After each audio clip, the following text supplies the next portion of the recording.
사고가 있었습니다. 저분은 제 어머니가 아닙니다. 오래전부터 저희 집 살림을 도와주시던 유모이자 식모입니다. 아줌마는 이 자리에 오실 필요는 없으니 어서 나가시죠. 아줌마 착각하지 마세요. 당신이 제게 해준 모든 것은 우리 집에 들어와 집안일 한 것, 그 이상도 이하도 아닙니다. 제 진짜 어머니는 당신이 아무리 노력해도 대신할 수 없어요. 나는 이 집에서 20회를 바쳤습니다.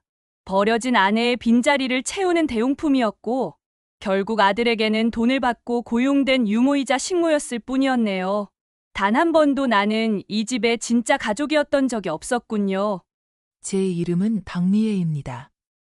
올해로 62세, 해가 바뀌어도 나이를 세는 일이 무의미해진 지는 오래되었습니다.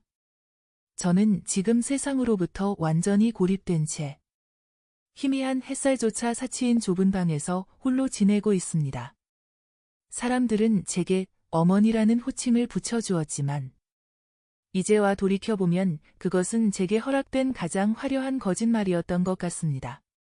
한때 저는 민수와 영수, 두 아들의 엄마였고 남편 동갑 씨의 아내였습니다. 그러나 그 모든 역할은 신기루처럼 사라졌습니다. 제 삶을 관통했던 사랑과 배신, 그리고 잔혹한 이별의 순간들은 결국 저를 이 외로운 섬으로 밀어 넣었습니다. 제가 어떻게 두 아이를 키운 엄마였음에도 불구하고 세상의 가장 외진 구석에 버려진 존재가 되었는지 그 슬프고도 분노스러운 사연을 이제부터 풀어보고자 합니다. 제 이야기는 지금으로부터 40년 전 제가 20살 꽃다운 나이에 접어들던 시골 마을에서 시작됩니다. 저는 서울의 번잡함과는 거리가 먼 소박하고 평화로운 시골의 한 집안으로 시집을 갔습니다. 남편 동갑 씨는 과묵했지만 우직해 보였고 저는 그저 평범한 가정의 며느리로서 순종하며 살면 행복이 저절로 따라올 것이라 믿었습니다. 저희 꿈은 오직 하나, 튼튼한 아들딸을 낳아 시어머니께는 효도하고 남편에게는 따뜻한 보금자리를 만들어주는 것이었습니다. 결혼 후 1년, 2년이 지나도 아이 소식은 들려오지 않았습니다. 처음에는 젊은이 때가 되면 생기겠지 하는 덕담이 오갔지만 시어머니의 표정은 점차 싸늘하게 굳어갔습니다. 저는 불안해질 때마다 더 열심히 일했습니다.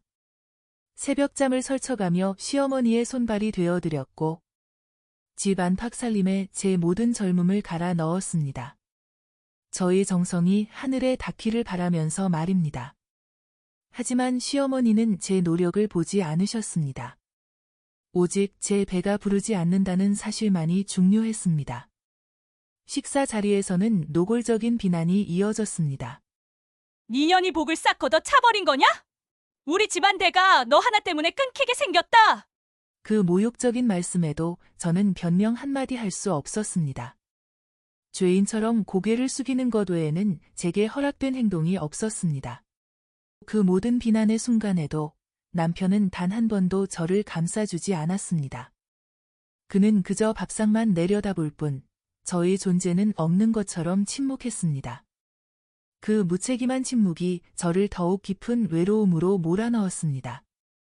참다 못한 시어머니의 등살에 결국 서울의 큰 병원을 찾았습니다. 시어머니와 함께 들어선 진료실, 그곳의 공기는 싸늘한 철제 기구만큼이나 냉정했습니다. 의사는 차트를 보며 아무 감정 없는 목소리로 최종 선고를 내렸습니다. 검사 결과 난소 기능 저하가 매우 심각합니다. 자연 임신은 불가능에 가깝고 의료시술 역시 성공률이 극히 낮습니다. 환자분의 몸으로는 아이를 가질 수 없습니다. 더 이상 시간과 돈을 낭비하지 않는 것이 좋습니다. 아이를 가질 수 없다. 그 말은 마치 제 존재의 이유를 뿌리째 뽑아버리는 사형 선고와 같았습니다. 저는 여자로서의 가치, 아내로서의 역할, 그리고 미래에 대한 모든 희망을 한순간에 박탈당했습니다. 옆자리에 앉아있던 시어머니와 남편은 의사의 말을 듣고도 눈길 한 번 주지 않았습니다. 남편의 무덤덤함은 나는 이미 당신을 포기했다는 잔인한 고백처럼 느껴졌습니다. 집으로 돌아온 후 저의 삶은 지옥 그 자체가 되었습니다. 시어머니는 제가 만든 음식에는 손도 대지 않으셨습니다. 네가 끓인 국을 먹으면 내 몸에 부정이 탄다. 애도 못 낳는 몸이 무슨 염치로 아직 이 집에서 밥을 축내냐. 저를 향한 모욕은 매일매일 강도를 더했습니다. 제가 조금이라도 몸이 아프면 저주에 가까운 말들을 퍼부으셨습니다. 남편은 어머니의 폭언을 들으면서도 저를 외면한 채 방에 틀어박히기 일쑤였습니다. 그의 침묵은 시어머니의 편에 서서 저를 함께 버리는 행위임을 저는 깨달았습니다. 저는 3년이라는 세월을 그 집의 가짜 아내로서 처참하게 버텨왔습니다. 결국 시어머니는 마지막 통첩을 날리셨습니다. 너를 더는 볼 필요가 없다. 이 집에서 너한테 들어가는 단돈 1,000원도 아깝다. 네 이름으로 된 숟가락 하나도 다 두고 당장 떠나거라. 네가 우리 집안에 가져온 저주를 여기서 끝내야겠다. 그렇게 저는 이혼 서류에 도장을 찍었습니다.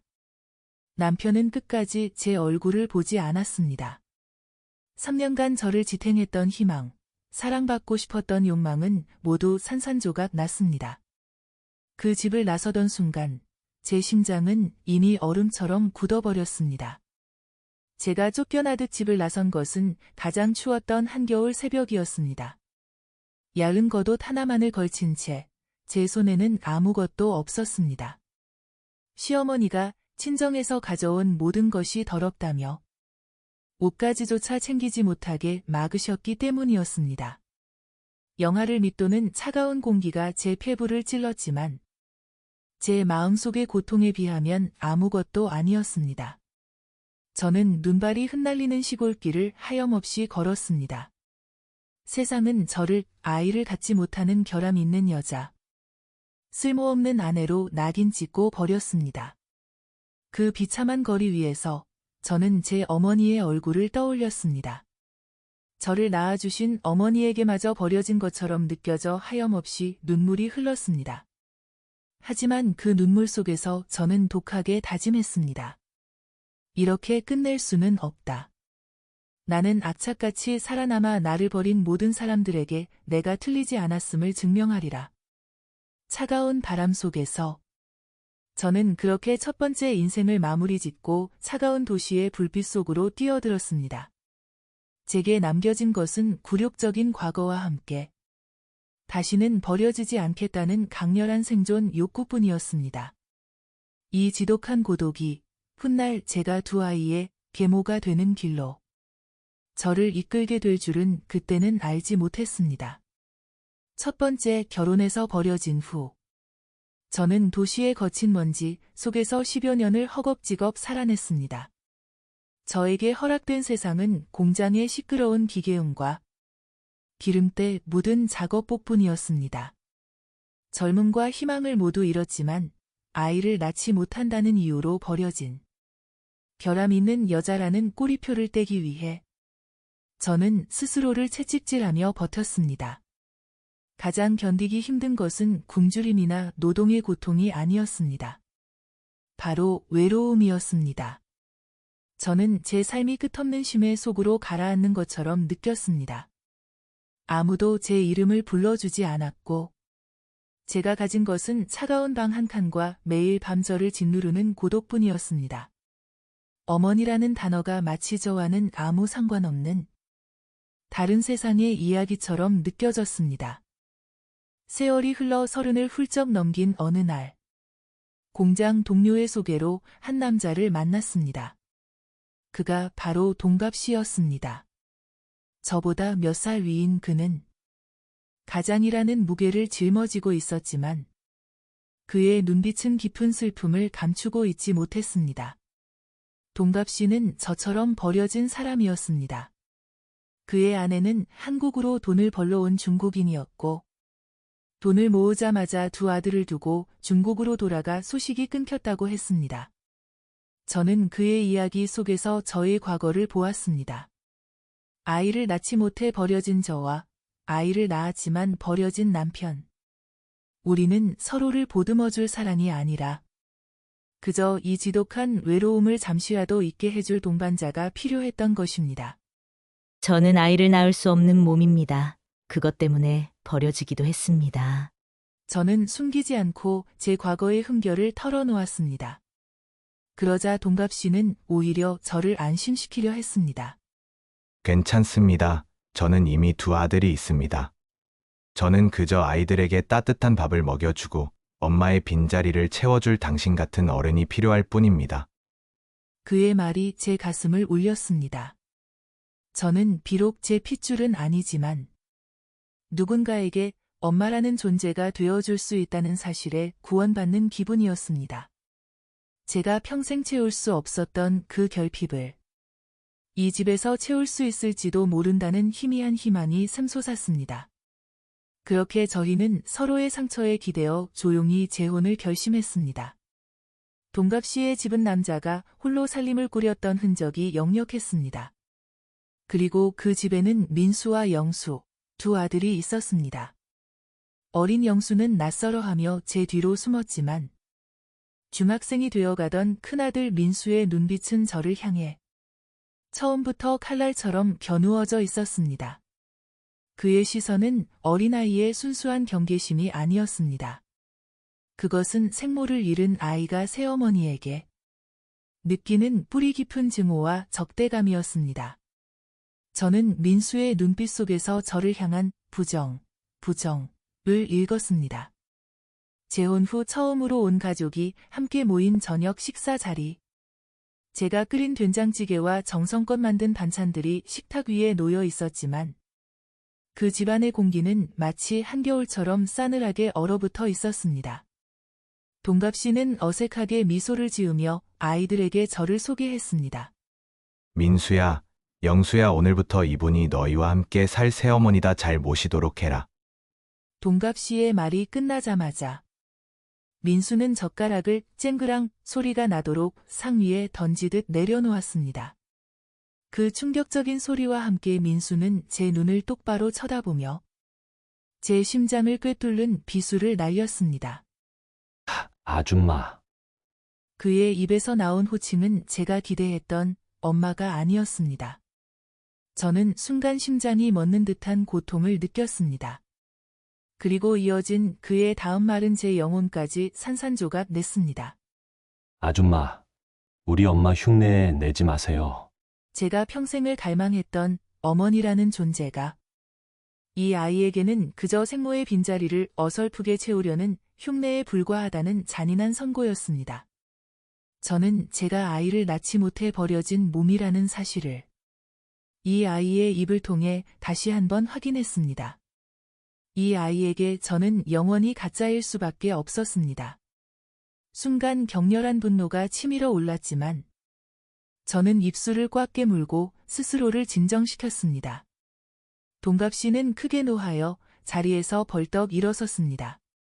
민수, 너 지금 뭐라고 했어? 당장 사과하지 못해?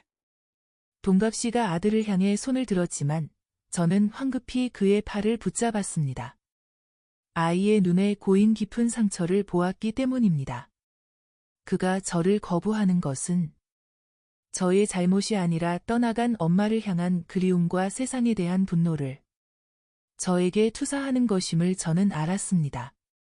저는 눈물을 애써 참으며 동갑 씨에게 고개를 저었고 민수는 그 틈을 타방으로 뛰어들어가 문을 쾅 닫아버렸습니다.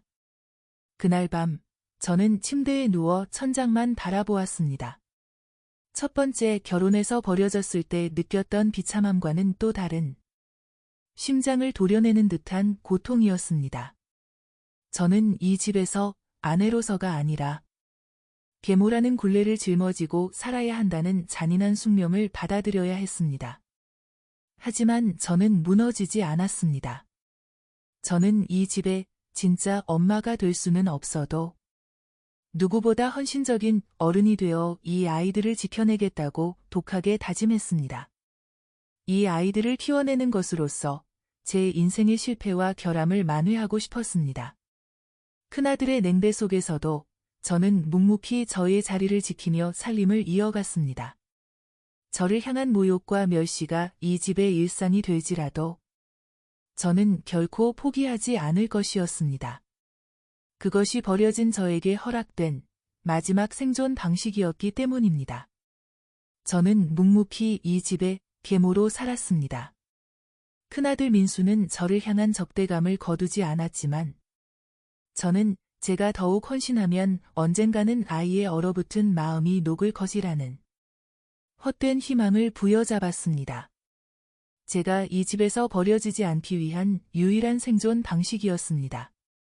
남편 동갑 씨는 제가 민수의 냉대를 묵묵히 견디는 것을 보며 안도하는 듯 보였지만 여전히 저에게 적극적인 위로를 건네지는 않았습니다. 그러던 어느 날 민수의 학교에서 담임 선생님과의 상담이 잡혔습니다. 민수가 학교 생활에서 보이는 공격적인 태도와 또래와의 잦은 마찰 때문이었습니다. 저는 일말의 책임감을 느끼며 정갈하게 옷을 차려입고 학교로 향했습니다. 이 자리에서만큼은 어머니로서의 제 역할을 제대로 해내고 싶었습니다. 상담실에 들어서자 동갑 씨와 민수, 그리고 담임 선생님이 이미 앉아 계셨습니다. 담임 선생님은 민수의 문제점을 조심스럽게 설명하셨습니다. 민수는 고개를 숙인 채 침묵하고 있었고 저는 조심스럽게 입을 열었습니다. 선생님, 민수가 마음을 열 수 있도록 집에서 더 많은 대화를 시도하고 있습니다. 조금만 시간을 주시면. 제가 말을 채 마치기도 전에 고개를 숙이고 있던 민수가 벌떡 고개를 들었습니다. 그의 눈빛은 이글거리는 불꽃 같았고 저를 향해 극도의 경멸을 담고 있었습니다. 그리고는 모두가 듣도록 또렷하고 잔인한 목소리로 말했습니다. 그만하세요. 이분은 제 엄마가 아니에요. 순간 상담실 전체가 싸늘하게 얼어붙었습니다. 담임 선생님은 당황한 표정을 감추지 못했고 남편 동갑 씨의 얼굴은 삽시간에 흑빛이 되었습니다. 하지만 민수는 멈추지 않았습니다. 저를 향해 손가락질하며 그는 세상의 모든 사람들에게 제 정체를 폭로하려는 듯 절규했습니다. 저 여자, 우리 엄마 아니에요. 그냥 이 집에 밥 해주는 계모라고요. 우리 엄마 흉내 내지 마세요, 계모 아줌마. 그 단어는 수많은 비수가 되어 제 심장에 동시에 박히는 듯 했습니다.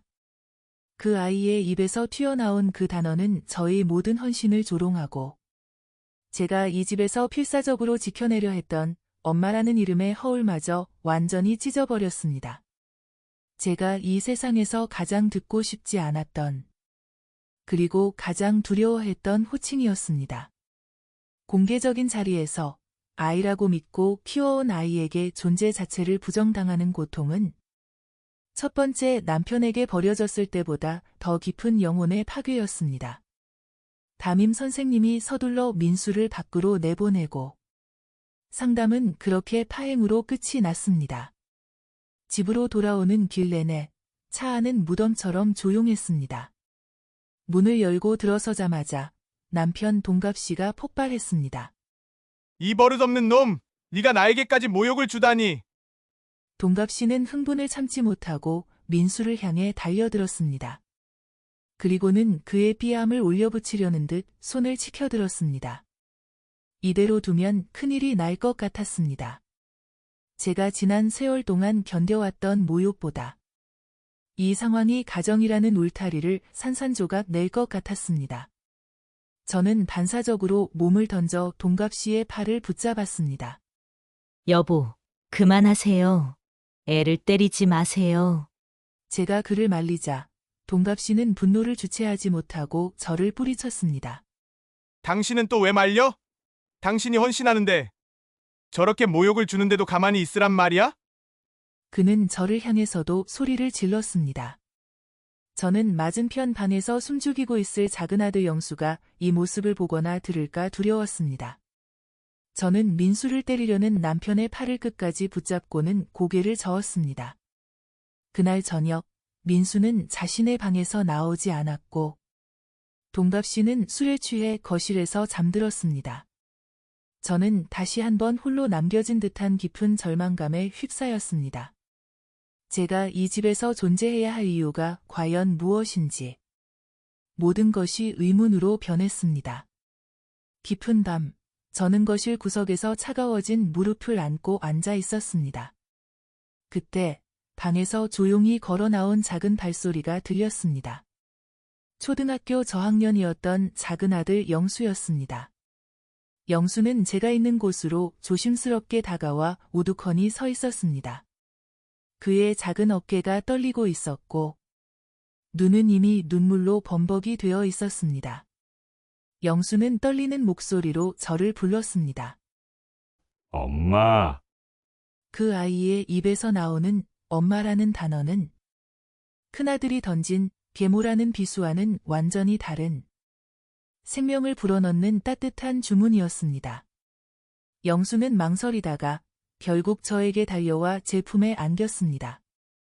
저는 놀란 가슴으로 그 아이를 끌어안았습니다. 그리고 영수가 제 귀에 대고 속삭이듯 절규했습니다. 엄마, 나 버릴 거예요? 형이 자꾸 엄마 가짜라고. 엄마도 우리 버리고 가버릴 거예요. 그 아이의 질문은 비수가 아니라 제 심장을 꿰뚫고 지나간 고통스러운 진실이었습니다. 이 아이는 제가 떠나버릴까봐, 다시 버려질까봐 두려움에 떨고 있었던 것입니다. 제가 첫 번째 결혼해서 버려졌던 고통을 이 작은 아이는 엄마에게서 버려진 경험으로 이미 겪고 있었습니다.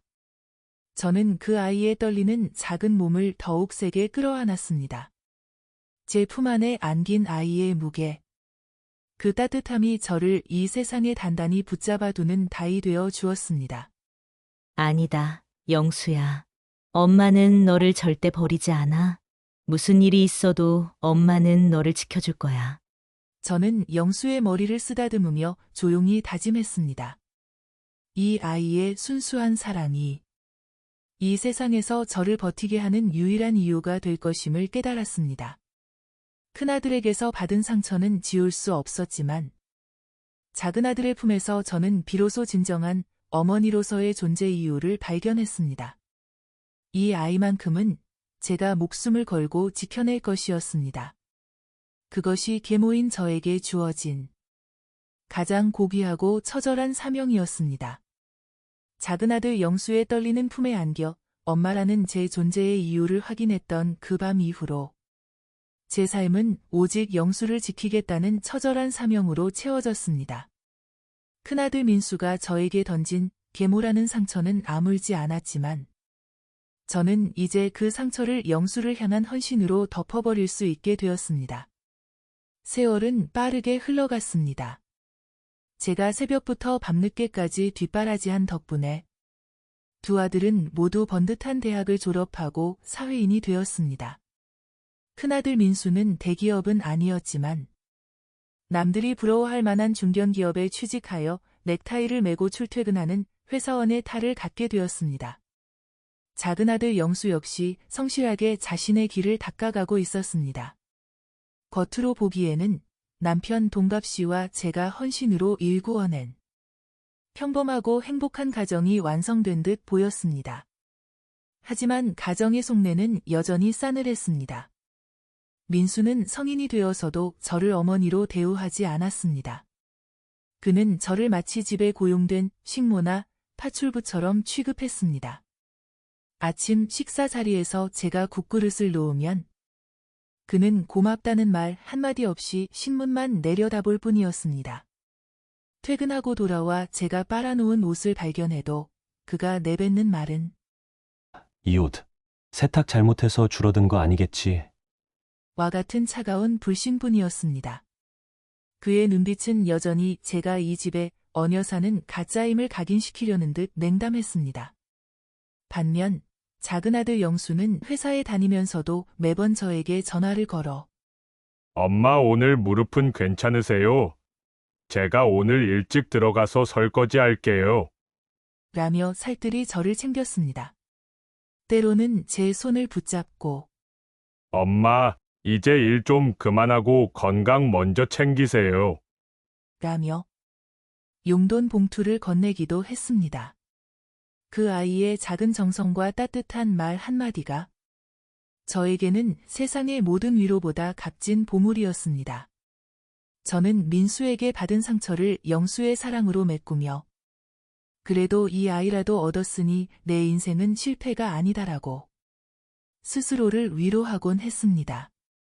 큰아들에게 인정받지 못하는 고통은 영원했지만 작은아들의 품이 저를 이 집에서 숨쉬게 하는 산소와 같았습니다. 그 평온한 듯 보이던 일상은 민수가 터뜨린 거대한 빅이라는 폭탄으로 산산조각 났습니다. 어느 날 남편 동갑씨가 회사를 마치고 돌아와 떨리는 목소리로 제게 서류 한 뭉치를 내밀었습니다. 그것은 민수가 사설 대부업체, 즉 사채를 끌어다 썼다는 증거였습니다. 알고 보니 민수는 회사 생활에 만족하지 못하고 동료들의 부추김에 넘어가 코인이나 주식 투자에 손을 댔다고 했습니다. 그것도 모자라 단번에 인생 역전을 꿈꾸며 위험한 신규 사업에 투자했다가 원금까지 모조리 날리고 그 손실을 메우기 위해 눈덩이처럼 불어나는 사채에 손을 댄 것이었습니다. 그 빚의 규모는 저희 부부가 평생을 아끼고 모아온 저금 통장을 모두 털어도 감당하기 어려운 액수였습니다. 저는 분노보다는 기가 막혀 숨이 막힐 지경이었습니다. 동갑씨는 분노를 참지 못하고 민수를 추궁했습니다. 너 이 버러지 같은 놈! 너 때문에 우리 집이 어떻게 된 줄 알아? 도대체 어디에 쓴 돈이야? 민수는 이 상황에서도 눈 하나 깜짝하지 않았습니다. 그는 오히려 저희 부부를 원망하는 듯한 표정으로 적반하장의 태도를 보였습니다. 아버지는 그동안 저한테 해주신 게 뭐가 있습니까? 다들 자식들 해외에 유학 보내줄 때 저는 혼자 이겨냈어요. 저도 좀 잘 살아보려고 한 겁니다. 이 정도 돈 가지고 뭘 그래요? 회사 다니면서 금방 갚을 수 있었는데 아버지가 괜히 일을 키우신 거죠. 그는 저를 향해 은근히 비난의 화살을 돌리는 것도 잊지 않았습니다. 저의 헌신과 희생은 그의 눈에는 여전히 아무것도 아니었습니다. 민수의 오만한 태도가 채 가라앉기도 전 드디어 막장 드라마의 절정이 시작되었습니다. 빚의 만기가 다가오자 사설 대부업체에서 보낸 빚쟁이들이 저희 집을 급습했습니다. 그날은 제가 오랜만에 작은아들 영수와 함께 외출했다가 돌아오는 길이었습니다. 저희가 대문 앞에 도착했을 때 건장하고 험악하게 생긴 남자 대여섯 명이 이미 저희 집 문을 부술듯이 두드리고 있었습니다. 그들의 악에 바친 고함 소리가 온 동네를 뒤흔들었습니다. 야, 박민수! 네가 이 집에 사는 거 다 안다! 당장 나와!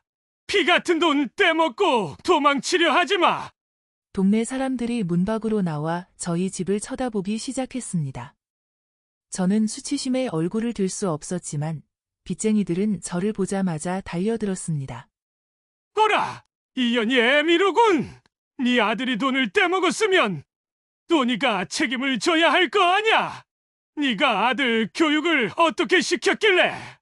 그들은 저를 향해 상스러운 욕설과 함께 제가 가장 수치스러워하는 계모라는 약점을 파고들었습니다. 야, 아줌마! 남의 새끼 키워주면서 돈은 챙겨가야겠고 빚은 모르셔야겠다! 이래서 계집들은 니들께 못해! 저는 길바닥에 주저앉아 그들의 모욕을 온몸으로 받아냈습니다. 평생을 헌신했던 이 집의 울타리 앞에서 저는 또다시 가짜 아내, 쓸모없는 여자로 전락하는 굴욕을 겪어야 했습니다. 그때 남편 동갑씨가 이 광경을 보고 황급히 뛰쳐나왔습니다. 이 사람들아, 내가 갚을 테니 이만 돌아가시오. 우리 아내에게 손대지 마시오. 빚쟁이들은 동갑씨에게도 위협적인 태도를 보이며 집 안으로 들이닥쳤습니다. 그들은 집안 가구를 때려 부수고 온 집안을 난장판으로 만들었습니다. 저의 정성이 깃든 살림살이가 부서지는 소리가 제 심장을 짓밟은 것 같았습니다. 결국 동갑씨는 자신의 비상금과 노후를 위해 저희 부부가 십수년간 악착같이 모아온 적금 통장을 해지할 수밖에 없었습니다. 그 돈은 저희에게는 생명줄이나 다름없는 돈이었습니다. 그 큰돈이 아들 민수의 탐욕과 허영심을 메우는데 한순간에 사라지는 것을 보며 저는 망연자실할 수밖에 없었습니다. 동갑씨는 빚을 갚아주고 난 후에도 민수에게 따뜻한 말 한마디를 듣지 못했습니다. 민수는 그저 당연히 아버지가 갚아줘야 할 빚으로 치부하는 듯했습니다. 그 냉담한 아들의 뒷모습을 보며 동갑씨는 털썩 주저앉아 깊은 한숨을 내쉬었습니다. 저는 그날 밤 엉망이 된 집안을 홀로 정리하며 눈물을 흘렸습니다. 그때 작은 아들 영수가 늦게까지 회사에 남아 야근을 하고 돌아왔습니다. 영수는 빚쟁이들이 다녀간 참혹한 현장을 보고는 한동안 말을 잇지 못했습니다. 영수는 아무 말 없이 청소 도구를 들고 부서진 가구 파편과 어지러진 집안을 치우기 시작했습니다. 그리고는 제게 다가와 따뜻하게 안아주었습니다. 엄마, 이제 그만 우세요. 제가 회사에서 돈 더 열심히 벌게요. 제가 다 메꿀게요. 엄마는 아무 잘못 없어요. 엄마, 건강 먼저 챙기세요. 그의 품은 어린 시절처럼 여전히 따뜻했습니다.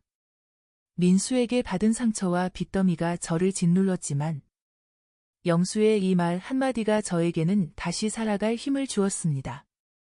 큰아들에게 받은 상처는 여전하지만 작은 아들이 있어 다행이다. 저는 이 생각 하나로 무너진 가정을 다시 세우기 위해 조용히 제 자리를 지키기로 다짐했습니다. 그 후로도 민수의 냉담함은 계속되었지만 작은 아들의 사랑 속에 저는 희미한 안정을 찾았습니다. 그것이 폭풍 전의 고요함임을 깨닫지 못한 채 말입니다. 큰아들 민수의 사채 문제로 노후 자금까지 잃고 난 뒤 저는 이 집에서 더욱 그림자처럼 살았습니다. 남편 동갑씨는 망연자실하여 저를 위로할 생각조차 못했고 민수는 여전히 자신만만한 태도로 회사를 다니며 금방 회복할 것이라며 저희를 안심시키려 했습니다. 저는 이미 그 아이에게 어떤 기대도 하지 않았습니다. 다만 제게 따뜻한 품을 내어주는 작은 아들 영수 덕분에 겨우 숨을 쉬고 있었습니다. 이 집을 지키는 것은 이제 가정이라는 허울 때문이 아니라 오직 영수 때문이었습니다. 그러던 어느 평범한 주말 오후 작은 아들 영수에게서 다급한 전화가 걸려왔습니다. 영수는 숨이 넘어갈 듯 떨리는 목소리로 제게 믿을 수 없는 이야기를 전했습니다. 엄마, 지금 형이 상견례 중이래요. 저도 방금 알았어요. 아버지는 당연히 가셨고요. 상견례. 그 단어가 제 머릿속을 맴돌았지만 저는 도무지 상황을 이해할 수 없었습니다. 제가 엄마인데 한 아들의 결혼이 결정되는 중대한 상견례를 저만 모른다는 것이 말이 되지 않았습니다. 제 손에 들린 수화기가 뜨겁게 느껴졌습니다. 지금 무슨 말을 하는 거니? 네 형이 언제 결혼을 준비했어? 나한테는 아무 말도 없었는데. 저도 몰랐어요, 엄마. 형이 아마 엄마를 뵐 필요가 없다고 생각했나 봐요. 상견례 장소는 강남의 청담궁이라는 한정식 집이래요. 아마 그쪽 집안이 대단한가 봐요. 그래서 형이 엄마를 일부러 뺀 것 같아요. 그 아이의 마지막 말은 제 헌신했던 20여 년의 세월을 단숨에 부정하는 비수와 같았습니다. 저는 분노나 슬픔을 넘어 온몸에 피가 역류하는 듯한 격렬한 배신감에 휩싸였습니다. 제가 이 집에서 어머니가 아닌 식모 취급을 받는 것에 익숙해졌을지언정 가장 중요한 순간에 존재 자체를 삭제당했다는 사실은 견딜 수 없는 치욕이었습니다. 저는 더 이상 생각할 겨를이 없었습니다.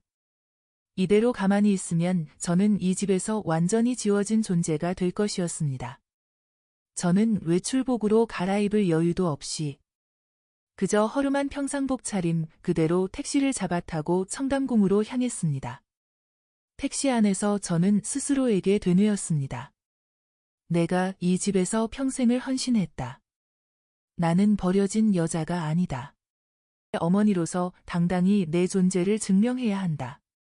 식당 앞에 도착하자마자 고급스러운 한정식집의 분위기가 제 초라한 옷차림과 극명하게 대비되었습니다. 저는 영수에게 들은 대로 상견례가 열리고 있는 룸으로 다가갔습니다. 방문 앞에 서자 안에서 흘러나오는 웃음소리와 즐거운 대화가 들려왔습니다. 남편 동갑 씨와 큰아들 민수는 행복한 얼굴로 예비 사돈댁과 화기애애하게 이야기를 나누고 있었습니다. 그들은 마치 저라는 존재는 세상에 없었던 것처럼 완벽하게 행복해 보였습니다. 저는 더 이상 참을 수 없었습니다. 떨리는 손으로 문을 박차고 방 안으로 들어섰습니다. 여보, 민수야. 갑작스러운 제 등장에 방 안의 모든 시선이 저에게 꽂혔습니다. 테이블에 앉아있던 예비 신부와 그 부모님은 당혹감과 경멸이 뒤섞인 눈빛으로 저를 훑어보았습니다.